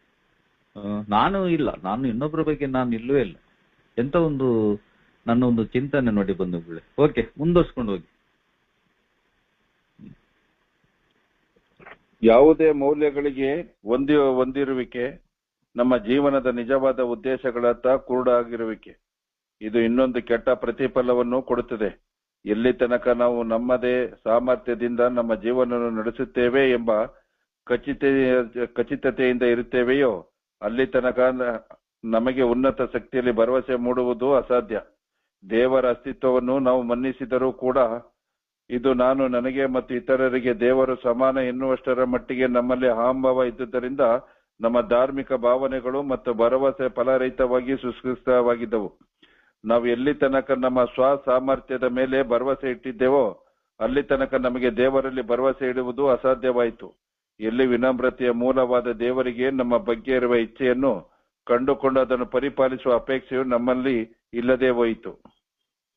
ನೋಡಿ ಬಂಧುಗಳೇ, ಯಾವುದೇ ಮೌಲ್ಯಗಳಿಗೆ ಹೊಂದಿರುವಿಕೆ ನಮ್ಮ ಜೀವನದ ನಿಜವಾದ ಉದ್ದೇಶಗಳತ್ತ ಕುರುಡಾಗಿರುವಿಕೆ, ಇದು ಇನ್ನೊಂದು ಕೆಟ್ಟ ಪ್ರತಿಫಲ ಕೊಡ್ತದೆ. ನಮ್ಮಲ್ಲಿ ಈಗ ಹಲವು ಮೌಲ್ಯಗಳಿವೆ, ವ್ಯಾಲ್ಯೂಸ್ ಅಂತ ಹೇಳ್ತೇವೆ ನಾವು. ತುಂಬಾ ವ್ಯಾಲ್ಯೂಸ್ ಈಗ ಇದು ನಮ್ಮಲ್ಲಿ ಕೆಲವು ಆದರ್ಶಗಳಿವೆ, ಒಳ್ಳೆತನ ವಿಚಾರಗಳಿವೆ, ಬೇಕಾದಷ್ಟು ವಿಚಾರಗಳಿವೆ. ಅದು ನಮ್ಮ ಜೀವನದ ನಿಜವಾದ ಉದ್ದೇಶಗಳಾಗಿರ್ಬೇಕಿದೆ. ಆದ್ರೆ ಆ ಉದ್ದೇಶಗಳತ್ತ ನಮ್ದು ಕುರುಡುತನ, ಜಾಣ ಕುರುಡುತನ. ಕಣ್ಣಿಲ್ದನೆ ಹೇಗೂ ಕುರುಡನೆ ಅವ್ನು ಬಿಡಿ, ಅದು ವಿಚಾರ ಬೇರೆ. ಇಲ್ಲಿ ನಂದು ಜಾಣ ಕುರುಡುತನ. ನಾನು ಗೊತ್ತಿದ್ದು ಗೊತ್ತಿಲ್ಲದಾಗೆ ಮಾಡುದು, ಅರ್ಥ ಆದರೂ ಅರ್ಥ ಆಗದಿದ್ದಾಗೆ ಮಾಡುದು, ಅರ್ಥ ಆದರೂ ಏನ್ ಹೇಳ್ತಾರೆ ನನ್ನದೇ ಚಾಳಿಗೆ ಅಂಟಿಕೊಳ್ಳುವುದು. ಇದು ಎಲ್ಲ ಏನಾಗ್ತದೆ ಅಂದ್ರೆ ಅದೊಂದು ಕೆಟ್ಟ ಪ್ರತಿಫಲವನ್ನು ಅವನು ಕೊಡ್ತದೆ, ಒಳ್ಳೇದಾಗುದಿಲ್ಲ ಇದರಿಂದ. ಅದಕ್ಕೆ ಅವರು ಮುಂದುವರ್ಸ್ಕೊಂಡು ಹೇಳ್ತಾರೆ, ಎಲ್ಲಿ ತನಕ ನಾನು ನನ್ನದೇ ಸಾಮರ್ಥ್ಯದಿಂದ ನಾನು ಜೀವನ ನಡೆಸುತ್ತೇನೆ ಎಂಬ ಖಚಿತತೆಯಿಂದ ಇರ್ತೇನೋ ಅಲ್ಲಿ ತನಕ ನನಗೆ ಉನ್ನತ ಶಕ್ತಿಯಲ್ಲಿ ಭರವಸೆ ಮೂಡುವುದು ಅಸಾಧ್ಯ. ಈಗ ಉನ್ನತ ಶಕ್ತಿಯಲ್ಲಿ ಭರವಸೆ ಬರಬೇಕಾದ್ರೆ ನನ್ನಿಂದ ಕೆಲವು ವಿಚಾರಗಳು ದೇವರೆಲ್ಲ ನಡ್ಸ್ಕೊಂಡು ಹೋಗ್ತಾನೆ, ದೇವರೆಲ್ಲ ಕಾಪಾಡ್ತಾನೆ, ದೇವರ ಇದ್ದಾನೆ. ಈಗ ನೋಡಿ, ನಾನು ಉದಾಹರಣೆಗೆ ನನ್ನ ಬಗ್ಗೆ ಹೇಳುವುದಾದ್ರೆ, ನನ್ನ ಮದ್ಯಪಾನದ ಜೀವನದ ಒಂದು ಕೆಟ್ಟ ಸ್ಥಿತಿಗೆ ತಲುಪಿದಾಗ ನಾನು ಹಲವು ಪ್ರಯತ್ನ ಮಾಡಿದ್ದೇನೆ. ಮದ್ಯಪಾನದ ಸೆಳೆತದಿಂದ ದೂರ ನಿಲ್ಲಲಿಕ್ಕೆ ನನ್ನದೇ ಪ್ರಯತ್ನಗಳು ಮನೆಯವರು ಅಲ್ಲಿ ಮಾಡಿದ್ದೇನೆ, ಆಗಿದೆ ಇಲ್ಲ. ಆದ್ರೆ ಇಲ್ಲಿ ಒಂದು ಸಂದೇಶ ಯಾರು ಕೊಟ್ಟರು, ಹೇಗೆ ಬಂದೆ, ಕುಳಿತುಕೊಂಡೆ, ಕುಡಿತದ ಸೆಳೆತ ದೂರವಾಯ್ತು. ನೋಡಿ, ದೇವರು ನನ್ನಲ್ಲಿ ಕಾಪಾಡಿದ. ನನ್ನಿಂದ ಏನು ಆಗುದಿಲ್ವ, ದೇವರು ಅದು ನನಗೋಸ್ಕರ ಮಾಡ್ತೇನೆಂಬ ಸತ್ಯ ಅಲ್ಲಿ ನನಗೆ ಅರಿವು ಬಂತು ಅಲ್ಲಿ. ಆದ್ರೆ ಈಗ ಮೊದಲು ಕೂಡ ಅದೇ ಏನು, ನಾನು ಈಗ ಬರೀ ಮದ್ಯಪಾನದ ಜೀವನದಲ್ಲಿ ಮಾತ್ರ ಏನ್ ಹೇಳ್ತಾರೆ, ನಾನು ದೇವರ ಬಗ್ಗೆ ನಂಬಲಿಲ್ಲ, ನಾನು ನನ್ನ ಮೇಲೆ ನಂಬಿಕೆ ಇಟ್ಕೊಂಡಿದ್ದೆ, ನಾನು ನನ್ನ ಸಾಮರ್ಥ್ಯದಿಂದಲೇ ಇದು ಹೋಗ್ತೇವೆ. ಆದ್ರೆ ಈಗ ಏನಾಗಿದೆ ಪರಿಸ್ಥಿತಿ, ಈಗ ಏನು ಬದಲಾಗ್ಲಿಲ್ಲ, ಅದೇ ಪರಿಸ್ಥಿತಿ. ಕುಡಿತಾ ಹೋದ ತಕ್ಷಣ ನೋಡಿ ನನ್ನ ವಿಚಾರಗಳೇ ಬದಲಾಗ್ತದೆ. ನನ್ನ ಬುದ್ಧಿವಂತಿಕೆ ಮೇಲೆ ನನ್ನ ಒಂದು ಕೆಲವು ಇದು ಉಂಟು. ನನಗೊಂದು ಬೆಲೆ ಉಂಟು. ನಾನು ಡಿಗ್ರಿ ಹೋಲ್ಡರ್, ಅದು ಇದು ಮತ್ತೊಂದು ಮಗದೊಂದು, ನಾನು ಬಹಳ ಬುದ್ಧಿವಂತ, ನಾನು ತುಂಬಾ ಕಾರಬಾರ ಮಾಡಿದ್ದು. ಇವತ್ತು ಕೂಡ ಕೆಲವು ಸಲ ನಾವು ಕೇಳ್ತೇವೆ ಅಂತ ನಾನು ಕೂಡ ಹೇಳಿದ್ದೇನೆ. ಏನು ಅನುಭವ ಕೂಡ ಹೇಳು, ನಾನು ಹಾಗೆ ಮಾಡಿದ್ದೀನಿ, ನಾನು ಹೀಗೆ ಮಾಡಿದ್ದೀನಿ, ಅದು ಹಾಗೆ ಇದು ಹೀಗೆ ಏನೋ ನನ್ನ ಗ್ರಾಚಾರ ಇದು ಅದಕ್ಕೆ ನಾನು ಕುಡಿತಕ್ಕೆ ಬಲಿಯಾಗಿ ಇತ್ತು ಬಂದಿದ್ದೇನೆ. ಎಲ್ಲರೂ ನಾನು ಇಷ್ಟೊತ್ತಿ ದೊಡ್ಡ ಅರಮನೆ ಕಟ್ತಿದ್ದೇನೆ. ದೇವರ ಮೇಲೆ ನಂಬಿಕೆ ಎಂದರೆ ವಿಶ್ವಾಸ, ದೇವರ ನಂಬ್ತೇನೆ ನಾನು. ಉನ್ನತ ಶಕ್ತಿ, ಮಿಗಿಲಾದ ಶಕ್ತಿ, ಅದು ಇದು ಎಲ್ಲ ಹೇಳ್ತೇನೆ. ಆದ್ರೆ ನೈಜವಾದ ನಂಬಿಕೆ ದೇವರಲ್ಲಿ ಇದೆಯಾ?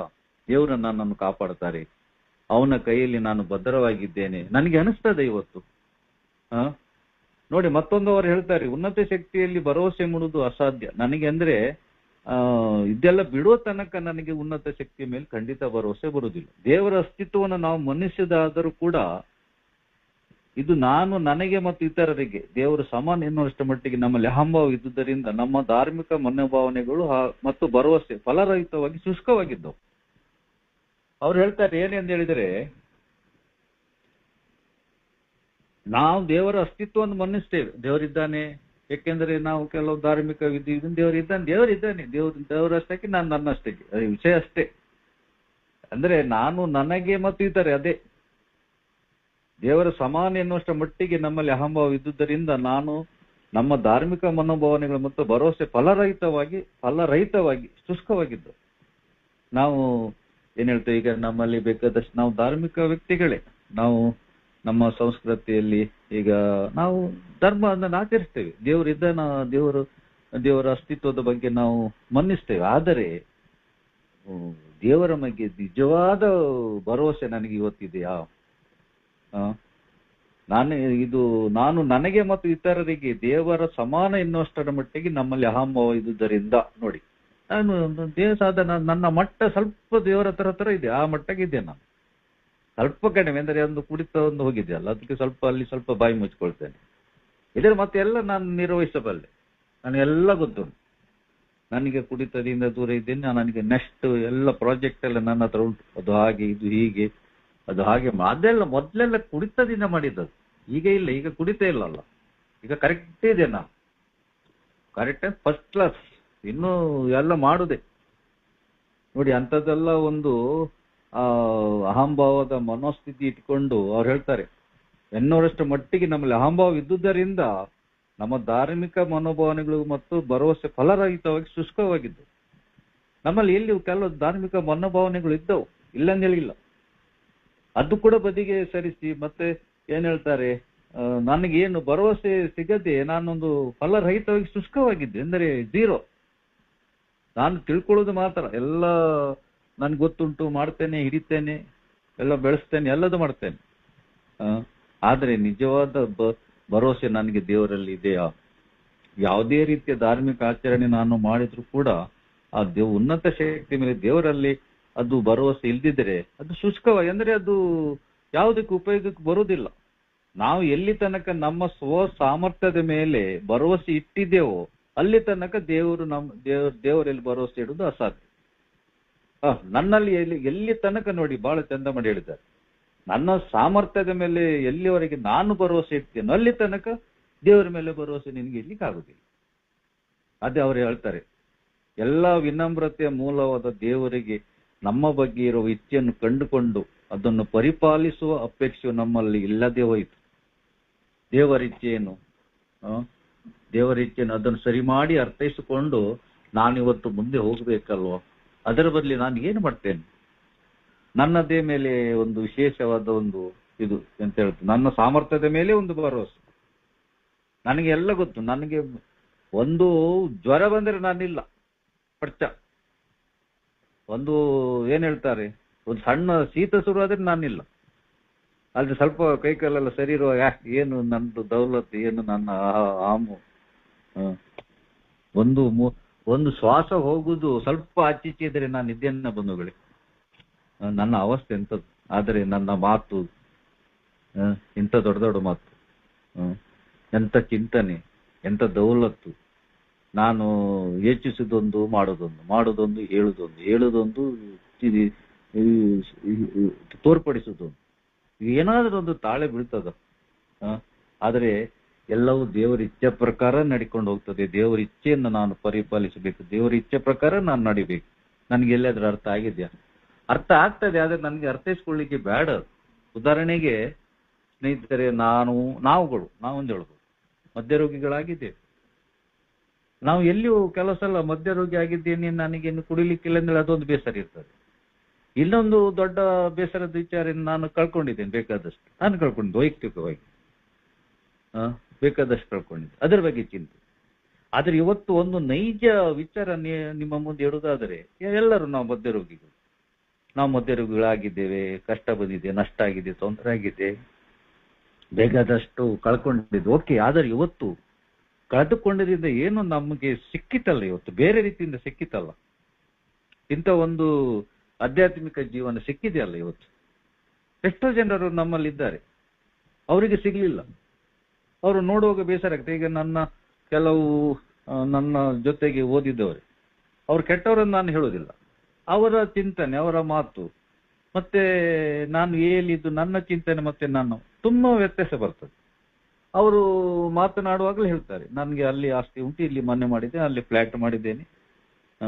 ಆದ್ರೆ ಇದು ಬಾಯಿಗೆ ಹೋಗುವ ಊಟ ಎಷ್ಟೇ ಇರಲಿ, ಬಾಯಿಗೆ ಹೋಗುವ ಊಟ ಎಷ್ಟು. ನಾನು ಇವತ್ತು ಸ್ವಲ್ಪ ಊಟ ಮಾಡಿದ್ರೆ ನನಗೆ ಒಳ್ಳೆ ನಿದ್ರೆ ಬೀಳ್ತದೆ, ಆರೋಗ್ಯ ಚೆನ್ನಾಗಿದೆ, ಇಲ್ಲಿ ಪ್ರಾಯ ಆಗಿದೆ, ಓಕೆ, ನೋ ಪ್ರಾಬ್ಲಮ್. ಆದರೆ ನಾನು ಯಾವುದೋ ಇದರಿಂದ ಬಳಲುತ್ತಿಲ್ಲ, ಸಂತೋಷದಿಂದ ತೃಪ್ತಿಯಿಂದ ಇದ್ದೇನೆ. ನೇರವಾಗಿ ಹೇಳುದು, ನನಗೆ ದೊಡ್ಡ ಯಾವುದಿಲ್ಲ. ಆದರೆ ದೇವರು ನನಗೆ ಎಷ್ಟು ದೊಡ್ಡ ವರದಾನ ಕೊಟ್ಟಿದ್ದಾರೆ ಇವತ್ತು. ನಾನಿವತ್ತು ಇದು ಒಂದು ರೀತಿಯಿಂದ ನನಗೆ ಒಂದು ಮದ್ಯ ರೋಗಿ ಆಗಿದ್ದಕ್ಕೆಲ್ಲ ಇದೆಲ್ಲ ಲಭಿಸಿದೆ ಇವತ್ತು, ಆ ತೃಪ್ತಿಯ ಬದುಕು ಲಭಿಸಿದೆಯಲ್ಲ, ಅದು ದೇವರ ಒಂದು ಇದೇ ಅಲ್ವ, ದೇವರ ಇದು ಏನಾದ್ರು ಇಚ್ಛೆ ಅಲ್ವ. ಖಂಡಿತವಾಗಿ ನಾನು ಅದನ್ನು ಸ್ವೀಕಾರ ಮಾಡೋದು, ಒಪ್ಕೊಳ್ಬೇಕು. ಏನು ಒಳಿತಾಗ್ತಾ ಇದೆ ಇವತ್ತು. ನಾನು ಬರೇ ಹೇಗೆ ಬಂದ ಮೇಲೆ ನನಗೆ ಮನೆ ಬಂತು, ನನಗೆ ಗಾಡಿ ಬಂತು, ನನಗೆ ಮತ್ತೆ ಬಸ್ ಬಂತು, ಲಾರಿ, ಅದಲ್ಲ. ಅದೇ ಬರ್ತದೆ, ಅದಿಲ್ಲದೆ ಅದು ವಿಷಯ ಬೇರೆ. ಆದರೆ ನಾನಿವತ್ತು ಮಾನಸಿಕವಾಗಿ ಎಷ್ಟು ಸಂತೃಪ್ತಿದ್ದೇನೆ, ಎಷ್ಟು ಚೆನ್ನಾಗಿದ್ದೇನೆ, ಎಷ್ಟು ನಾನು ನೋಡಿದ್ದೇನೆ. ಎಷ್ಟು ಶ್ರೀಮಂತ ಜನರು ಇವತ್ತು ಎಷ್ಟು ಬೇಕಾದಷ್ಟು ಇದೆ, ಊಟ ಮಾಡ್ಲಿಕ್ಕೆ ಆಗುದಿಲ್ಲ, ಡಯಾಬಿಟಿಕ್, ಅಕ್ಯೂಟ್ ಡಯಾಬಿಟಿಕ್, ದೊಡ್ಡ ಮನೆ ಇದೆ, ಅರಮನೆ, ನಿದ್ರೆ ಬೀಳುವುದಿಲ್ಲ, ದೊಡ್ಡ ಗಾಡಿಯಲ್ಲಿ ತಿರುಗ್ತಾರೆ, ಆಗುದಿಲ್ಲ, ಬೆವರು ಬರ್ತದೆ ಒಳಗಡೆ. ಅಂದ್ರೆ ಕೆಟ್ಟವರೆಂದು ಹೇಳಿ ಅಲ್ಲ, ನಾನು ಅವ್ರ ಪಾಪಿಗಳು ಕೆಟ್ಟವ್ರು ಹೇಳುದಿಲ್ಲ. ಅಂದ್ರೆ ಏನು ಒಂದು ಯಾವುದರ ಒಂದು ಬೆನ್ನು ಇಟ್ಕೊಂಡು ಓಡ್ತಾ ಇರುವುದರಿಂದ ಬದುಕಲಿಕ್ಕೆ ಆಗುದಿಲ್ಲ.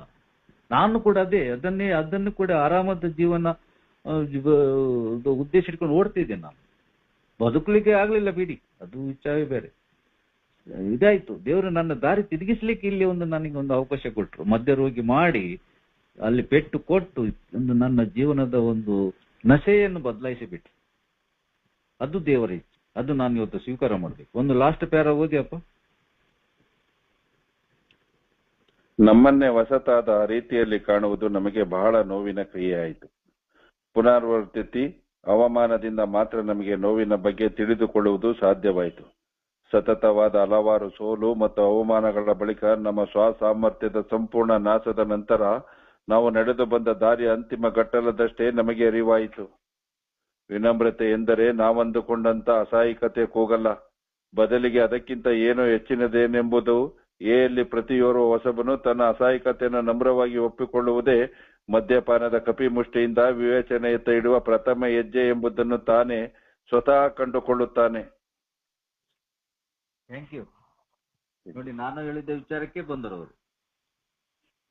ಅವರು ಹೇಳ್ತಾರೆ ಏನೆಂದು ಹೇಳಿದ್ರೆ, ಈ ಪ್ಯಾರಾಗ್ರಾಫ್ ಅಲ್ಲಿ ನಮ್ಮನ್ನೇ ಹೊಸತಾದ ರೀತಿಯಲ್ಲಿ ಕಾಣುವುದು ನಮಗೆ ಬಹಳ ನೋವಿನ ಕ್ರಿಯೆ ಐತೆ. ಅಂದ್ರೆ ನಾನೊಬ್ಬ ಅಹಂಭಾವಿ ಮನುಷ್ಯ, ನಾನು ಅಪ್ರಾಮಾಣಿಕ.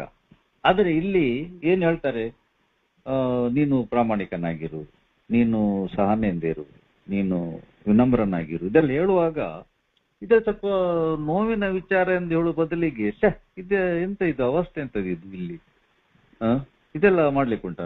ಅಂದ್ರೆ ನಾನು ತಿಳ್ಕೊಳ್ತಿದ್ದು ಏನೆಂದ್ರೆ, ನಾನು ಸತ್ಯ ಹರಿಶ್ಚಂದ್ರನ್ ಮೊಮ್ಮಗ ಅಂತೇಳಿ, ಅಂದ್ರೆ ನಾನು ಭಯಂಕರ ಸತ್ಯವೇ ಹೇಳುದು ಅಂತೇಳಿ. ಆದರೆ ನನಗೆ ಆ ಪ್ರಾಮಾಣಿಕತೆ ಲವಲೇಶ ನನ್ನಲ್ಲಿ ಇರ್ಲಿಲ್ಲ. ನಾನು ಆಗಲ್ಲಪ್ಪ, ನಾನು ಅಹಂಕಾರಿ ಅಲ್ಲಪ್ಪ, ನಾನು ಮನಸ್ಸಿನಲ್ಲಿ ಬೇರೆ. ಈಗ ಅವ್ರು ಹೇಳಿದ್ರು, ನನ್ನ ಕೆಲದೆಲ್ಲ ವರ್ತನೆಯ ಮಾತು ಕೃತಿ ಎಲ್ಲ ಒಂದಕ್ಕೊಂದು ತಾಳ ಬೀಳ್ದಿಳಿದಿತ್ತು.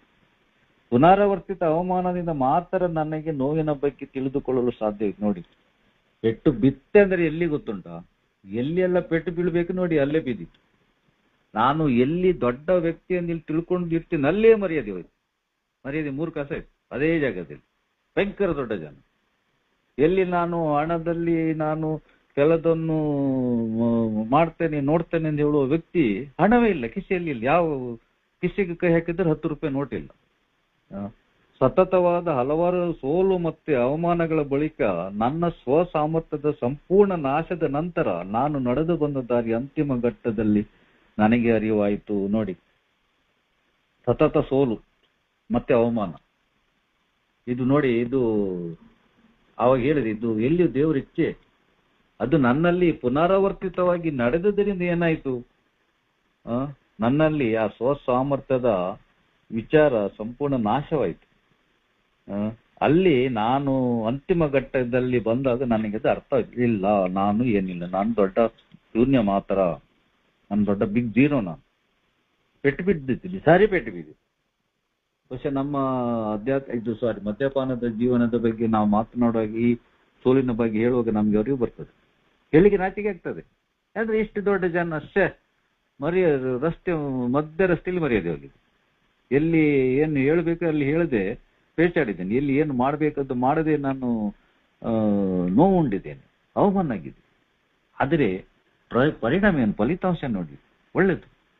ವಿನಮ್ರತೆ ಎಂದರೆ ನಾವೆಂದುಕೊಂಡಂತ ಅಸಹಾಯಕತೆ ಕೂಗಲ್ಲ. ಅವ್ರು ಹೇಳ್ತಾರೆ, ವಿನಮ್ರತೆ ಅಂದರೆ ಅಸಹಾಯಕತೆ ಕೂಗಲ್ಲ, ಏನಾಗೋದಿಲ್ಲ ಅದರ ಕೂಗಲ್ಲ. ಅದು ಬದಲಿಗೆ ಅದಕ್ಕಿಂತ ಏನೋ ಹೆಚ್ಚಿನದೆಂಬುದನ್ನು ಯಲ್ಲಿ ಪ್ರತಿಯೊಬ್ಬರು ಹೊಸಬನು ತನ್ನ ಅಸಹಾಯಕತೆಯನ್ನು ನಮ್ರವಾಗಿ ಒಪ್ಪಿಕೊಳ್ಳುವುದೇ ಮದ್ಯಪಾನದ ಕಪಿಮುಷ್ಟಿಯಿಂದ ವಿವೇಚನೆಯತ್ತ ಇಡುವ ಪ್ರಥಮ ಹೆಜ್ಜೆ ಅನ್ನೋದು ನಾನು ಸ್ವತಃ ಕೊಂಡುಕೊಳ್ಳುತ್ತಾರೆ. ವಿನಮ್ರತೆ ಅಂದ್ರೆ ಅಸಹಾಯಕತೆ ಅಲ್ಲ. ಆದ್ರೆ ವಿನಮ್ರತೆಯಿಂದ ಇದ್ದಿದ್ದು ನನ್ಗೆ ಏನಾಯ್ತು ಇವತ್ತು, ಮೊದಲು ಸಿಕ್ಕಿದ ದೊಡ್ಡ ಗಿಫ್ಟ್ ಬಹುಮಾನ ಏನು, ಕುಡಿತದ ಸೆಳೆತದಿಂದ ಅಲ್ಲ, ಆ ಕಪಿಮುಷ್ಟಿಯಿಂದ ಇದು ಪಾರಾಗಿ ವಿವೇಚನೆಯತ್ತ ಇಡುವ ಒಂದು ಪ್ರಥಮ ಹೆಜ್ಜೆ. ನೋಡಿ, ಆ ವಿವೇಚನೆ ಯಾವುದು ಸರಿ ಯಾವುದು ತಪ್ಪು. ಒಂದು ಕಡೆಯಲ್ಲಿ ನಾನು ವಿನಮ್ರನಾಗಿರುವುದರಿಂದ ಕುಡಿತದ ಮಾನಸಿಕ ಸೆಳೆತ ಹೋಯ್ತು. ಇವತ್ತು ನಾವು ಈ ಸಭೆಯಲ್ಲಿ ಇದ್ದೀವಿ, ಆದರೆ ಯಾವುದರೊಂದು ಈ ಸಭೆಗೆ ಇವತ್ತು ಫಿಸಿಕಲ್ ಮೀಟಿಂಗ್ ಇರಲಿ, ನಾವು ಅಲ್ಲಿ ಭಾಗವಹಿಸ್ತೇನೆ, ಆದರೆ ಖಂಡಿತವಾಗಿ ಒಂದು ವಿನಮ್ರತೆ ಒಂದು ಭಾಗ. ಯಾರಿಗೆ ವಿನಮ್ರನಾಗಿರ್ಲಿಕ್ಕೆ ಆಗುದಿಲ್ಲ, ಅವನು ಅಲ್ಲಿ ಒಳಗೆ ಬರೋದೇ ಇಲ್ಲ. ಅವನು ನಾನು ನೋಡ್ತೇನೆ, ಬೇಕಾದ್ರೆ ಜೀವ ಬೇಕಾದ್ರೆ ಬಿಡ್ತಾನೆ, ಅಲ್ಲಿ ಬರುವುದಿಲ್ಲ. ಆದ್ರೆ ನಾವು ಸೌಭಾಗ್ಯಶಾಲಿಗಳು. ನಾವು ಏನ್ ಹೇಳ್ತಾರೆ, ದೇವೊಂದು ಇದು ಸಿಕ್ಕಿದೆ ನಮ್ಗೆ, ಆದುದರಿಂದ ಇವತ್ತು ನಾವು ಒಳಗಡೆ ಬಂದಿದ್ದೇವೆ, ಈ ಸಭೆಯೊಳಗಿದ್ದೇವೆ. ನಾವು ಆನ್ಲೈನ್ ಇರ್ಲಿ ಇದು ಫಿಸಿಕಲ್ ಆಗಿ ನಾವು ಇದ್ದೇವೆ ನೋಡಿ. ಅದರಿಂದ ಕಪಿಮುಷ್ಟಿಯಿಂದ ಪಾರಾಗಿದ್ದೇವೆ. ಮತ್ತೆ ವಿವೇಚನೆಯತ್ತ ಇಡುವ ಒಂದು ಹೆಜ್ಜೆ ಅನ್ನೋದು ನಾವು ಕೊಂಡುಕೊಳ್ಳಿಕ್ಕಾಗ್ತದೆ. ಆ ವಿನಮ್ರತೆ ನಮ್ಗೆ ಸಹಾಯ ಮಾಡ್ತದೆ. ವಿವೇಚನೆ ಅಂದ್ರೆ ಅಹಂಕಾರದ ಒಂದು ತದ್ವಿರದ ಒಂದು ಶಬ್ದ. ಬುದ್ಧಿವಂತಿಕೆ ಎಂದು ಹೇಳೋ ಬದ್ಲಿ ನಾನೇ ಒಂದು ಶ್ರೇಷ್ಠ ಎಂದು ಹೇಳೋ ಇಲ್ಲ. ವಿವೇಚನೆ ಮಾಡ್ಲಿಕ್ಕೆ ದೇವರು ನನಗೆ ಒಂದು ಆ ವಿನಮ್ರತೆಯಿಂದ ಇರುವುದರಿಂದ ವಿವೇಚನೆ ಮಾಡ್ಲಿಕ್ಕೆ ದೇವರು ನನಗೆ ಒಂದು ಸಹಾಯ ಮಾಡಿದ್ದಾರೆ. ಎಣ್ಣೆಯಲ್ಲಿ ಬಂದವುಗಳೇ, ನನ್ನ ಸ್ವಲ್ಪ ಗಡಿಬಿಡಿಲಿ ಇದು ಏನೇ ಇರಲಿ, ನನಗೆ ಗೊತ್ತಿದ್ದಷ್ಟು ನಾನು ಹೇಳಿದ್ದೇನೆ. ಅದು ಕೆಲವು ಆಚೆದ ದಯವಿಟ್ಟು ನನ್ನನ್ನು ಕೂಡ ನೀವು ಸರಿಪಡಿಸಬಹುದು, ಹೆಚ್ಚಿನ ವಿಚಾರ ಇದ್ದರೆ ಹೇಳ್ಬೋದು. ಇಲ್ಲಿಗೆ ನಾನು ನಿಲ್ಲಿಸ್ತೇನೆ. ಧನ್ಯವಾದಗಳು. ಥ್ಯಾಂಕ್ ಯು ಶಂಕರ್ ಅವರು.